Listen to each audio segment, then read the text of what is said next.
It was almost December, and Jonas was beginning to be frightened.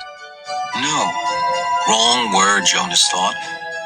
Frightened meant that deep, sickening feeling of something terrible about to happen. Frightened was the way he had felt a year ago, when an unidentified aircraft had overflown the community twice. He had seen it both times, squinting toward the sky. He had seen the sleek jet, almost a blur at its high speed, go past, and a second later heard the blast of sound that followed. Then one more time, a moment later, from the opposite direction, the same plane. At first, he had been only fascinated. He had never seen aircraft so close, for it was against the rules for pilots to fly over the community.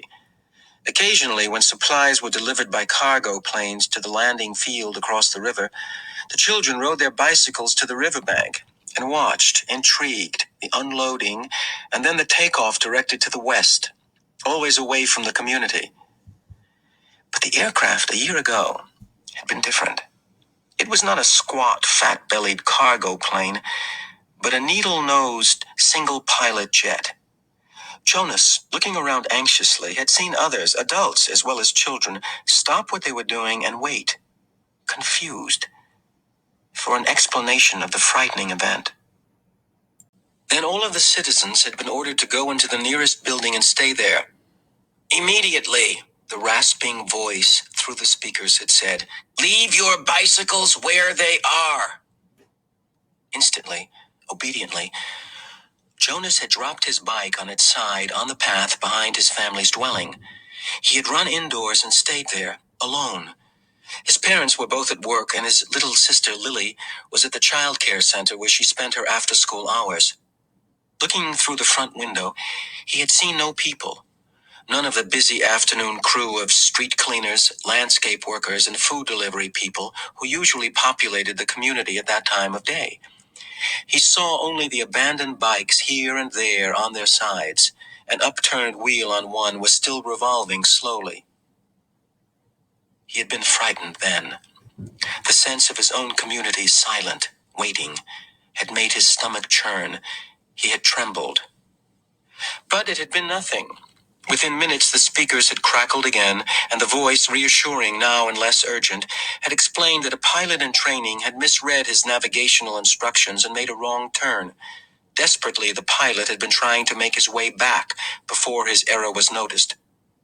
"Needless to say, he will be released," the voice had said, followed by silence. There was an ironic tone to that final message, as if the speaker found it amusing. And Jonas had smiled a little, though he knew what a grim statement it had been. For a contributing citizen to be released from the community was a final decision, a terrible punishment, an overwhelming statement of failure.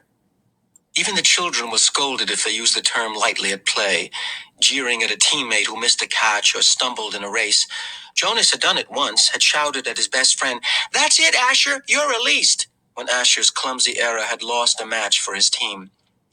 He had been taken aside for a brief and serious talk by the coach, had hung his head with guilt and embarrassment, and apologized to Asher after the game. Now, thinking about the feeling of fear as he pedaled home along the river path, he remembered that moment of palpable, stomach-sinking terror when the aircraft had streaked above. It was not what he was feeling now with December approaching. He searched for the right word to describe his own feeling. Jonas was careful about language, not like his friend Asher, who talked too fast and mixed things up, scrambling words and phrases until they were barely recognizable and often very funny. Jonas grinned, remembering the morning that Asher had dashed into the classroom, late as usual, arriving breathlessly in the middle of the chanting of the morning anthem. When the class took their seats at the conclusion of the patriotic hymn, Asher remained standing to make his public apology as was required. "I apologize for inconveniencing my learning community." Asher ran through the standard apology phrase rapidly, still catching his breath. The instructor in class waited patiently for his explanation. The students had all been grinning because they had listened to Asher's explanation so many times before. I left home at the correct time, but when I was riding along near the hatchery, the crew was separating some salmon. I guess I just got distraught watching them. I apologized to my classmates, Asher concluded. He smoothed his rumpled tunic and sat down. We accept your apology, Asher. The class recited the standard response in unison. Many of the students were biting their lips to keep from laughing. I accept your apology, Asher, the instructor said. He was smiling. And I thank you because once again you have provided an opportunity for a lesson in language. Distraught is too strong an adjective to describe salmon viewing. He turned and wrote distraught on the instructional board. Beside it, he wrote distracted. Jonas, nearing his home now, smiled at the recollection, thinking still as he wheeled his bike into its narrow port beside the door. He realized that frightened was the wrong word to describe his feelings, now that December was almost here. It was too strong an adjective. He had waited a long time for this special December. Now that it was almost upon him, he wasn't frightened, but he was eager, he decided. He was eager for it to come, and he was excited, certainly. All of the 11s were excited about the event that would be coming so soon. But there was a little shudder of nervousness when he thought about it, about what might happen. Apprehensive, Jonas decided. That's what I am.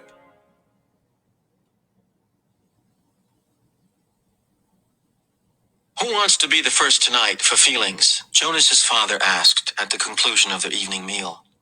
It was one of the rituals, the evening telling of feelings. Sometimes Jonas and his sister Lily argued over turns, over who would get to go first. Their parents, of course, were part of the ritual. They, too, told their feelings each evening. But like all parents, all adults, they didn't fight and wheedle for their turn. Nor did Jonas tonight. His feelings were too complicated this evening.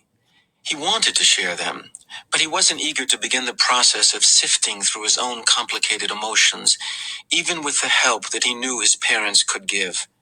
You go, Lily, he said, seeing his sister, who was much younger, only a 7, wiggling with impatience in her chair. I felt very angry this afternoon, Lily announced.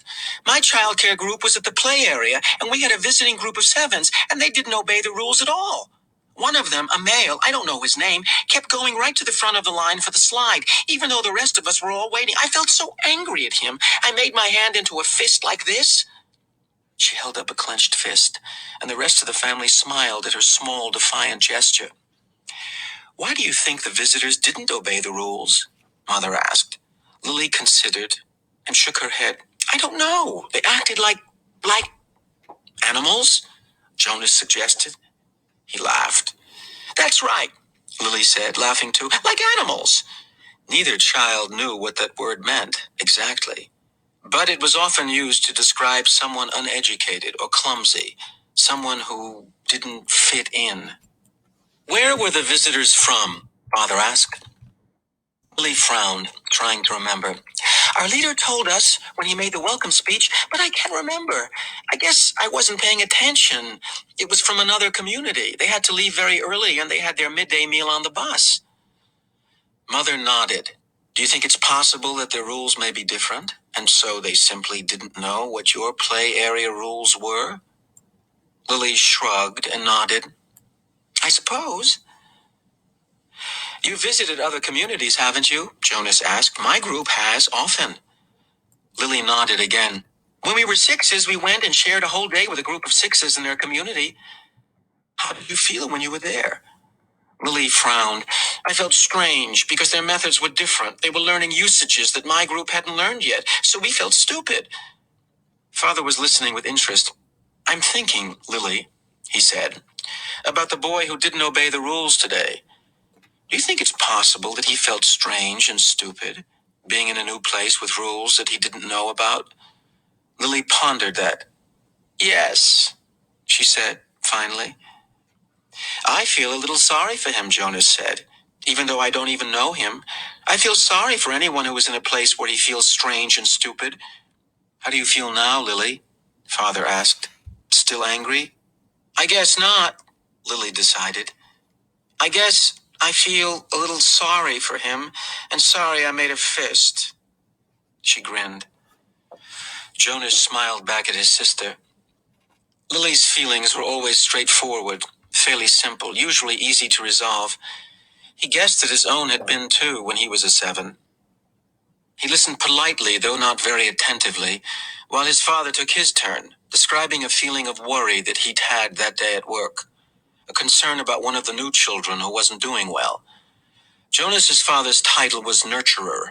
He and the other nurturers were responsible for all the physical and emotional needs of every new child during its earliest life. It was a very important job, Jonas knew, but it wasn't one that interested him much. What gender is it? Lily asked. Male, Father said. He's a sweet little male with a lovely disposition. But he isn't growing as fast as he should, and he doesn't sleep soundly. We have him in the extra care section for supplementary nurturing, but the committee's beginning to talk about releasing him. Oh no, Mother murmured sympathetically. I know how sad that must make you feel.